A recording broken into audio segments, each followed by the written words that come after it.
Hi everybody, Kerri Rempp with the Chadron Record here. We're back here for another edition of On the Record. Today I have with us Kristina Reeves and Bannan. They're working on Fur Trade Days because summertime is here in Chadron, so we're getting ready for our big celebration. And this year we've got some big changes to Fur Trade Days. It's moving downtown, so Let's talk a little bit about that. Tell me what led to the decision to bring some things down to Main Street, Chadron for Fur Trade Days. Well, we're really excited about this move this year. Last year we sent out a survey, getting some feedback from attendees in the past and looking for what they're wanting in the future. And what they told us was they wanted a more centralized location, and we thought a perfect place would be downtown for that. Okay, and lots of new events to add to the fun traditional things as well. The Fur Trade Days Board is sponsoring the carnival for the first time in several years. And then also some changes to the evening entertainment. Tell me a little bit about those. Yeah, the first time we've had a carnival since 2010. It's been a long time. We're really excited that we're going to get to have the carnival this year. It was a lot of work to get them booked, to get them on the schedule, but they did. We were able to get that taken care of, so it's going to be really great. A big thanks to Chadron State College for helping sponsor that and make that possible. They'll be located on the 200 block of Chadron Avenue, so kind of between Safeway and that city parking lot. And then we're also moving the Traders Market downtown as well. Kristina talked about the surveys, getting feedback from people on what we can do better. And one of the big things was overall attendance, but specifically from the Traders Market vendors, just not a lot of people like there used to be. So in addition to having the carnival, we'll be locating the carnival on that area, and then the Traders Market will be right next to it. And then evening entertainment-wise, traditionally, if anybody's been downtown during Fur Trade Days, during the day, there's not necessarily a lot open, and each bar has areas fenced off for their own bands. And we felt like this just wasn't a very welcoming or very family-friendly atmosphere. This is downtown Chadron. We've got great new business fronts. We just put millions of dollars into infrastructure downtown. We ought to be showing that off. I think, I personally, I think I'm very proud of downtown Chadron.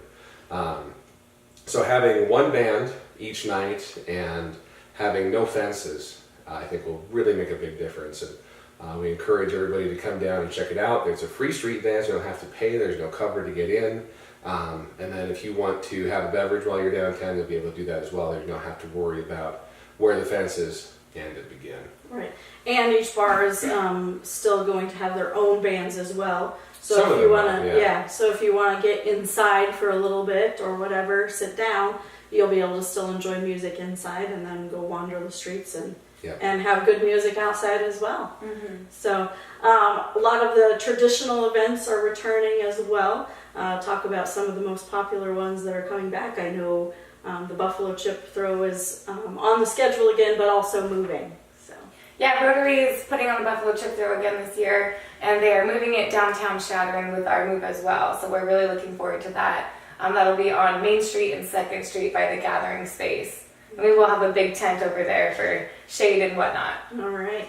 And also the car show is going to have a portion. There's mostly still in Wilson Park, but on Friday night, I believe they're coming downtown for a piece of it. And that was one of the things too. We didn't have a lot going on Friday night. The flag ceremony was the traditional event, but the attendance for that wasn't great either. So we were looking for ways to bring people downtown Friday evening, and we spoke to the car show guys, and they were so great about letting us. They were saying that they would do their cruise. They have a cruise Friday evening. Generally, I think they go out to the state park, and then they're going to come downtown and park their vehicles on the 200 block of Main, so people can come down around dinner time and check out all the classic cars. And then that's also great for them because then they can go to Wilson Park the next day, and they've got some publicity there too. I think it's going to be a really cool thing. Right. And back for the second year, the Ranch Rodeo is returning, and the flag ceremony's kind of been incorporated into that. Talk a little bit about that move.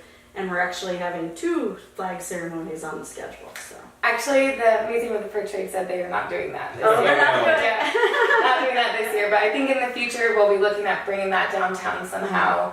They thought the flags might get dirty out with the rodeo. Okay. So we're looking to make that better in the future. Okay. At one point on the rodeo, It's always changing. Right up until we get to that day. So. that's been part of the thing too. Everything is in flux, but the rodeo's going to be really great. We're excited about that. And entries are open, so he's got taking entries for another week. So it'd be a great time if you're interested in rodeoing to get out there get your entry and contact Cheyenne Wilson for that. All right. And Kristina, you mentioned a little bit that there will be some shade available. Talk a little bit more in depth about some of the options people have since we're not going to be at the courthouse this year. Sure. Downtown over the gathering space, we'll have a really large tent down there with seating and whatnot to watch the buffalo chip throw. And then along with the move downtown, we're encouraging businesses to stay open and people to meander in there when they need some cool air and shop and contribute to our local economy. Sure. Yeah. That's another great point. We have a lot going on, and I think this would be a great benefit to everybody. If you want to get downtown, have lunch, take advantage of that, and hang out, and go into the shops, and there'll be air conditioning. There'll be restrooms there too. It's going to be a really nice opportunity to just get out and enjoy downtown, and as opposed to being outside the whole time, you can kind of come and go and see what's going on down there. All right. Anything else you guys would like to add about the upcoming event? I mean, we're really excited about these changes, and we're always growing and learning, and we've gotten a lot of support from the community, and look forward to continuing to see that. Yeah, big thanks to the community for all their support, and as well, just wanted to mention too that folks can actually get their carnival tickets starting soon. We'll have carnival tickets on sale, pre-sale, and you can save $5. It's getting $25 a sheet when Fur Trade Days is here and the carnival's setting up. But they can get their tickets for $20 a sheet right now. All right, sounds good. Good money saving tip there. And of course, the Chadron Record will have our Fur Trade Days magazine coming out right ahead of that event, so we'll have all of the most recent up-to-date changes if things kind of shift a little bit in the schedule still. And the Chadron Record is also sponsoring our TCR treasure hunt on Friday at noon of Fur Trade Days, so we invite you downtown to try and win $100. Thanks, everybody.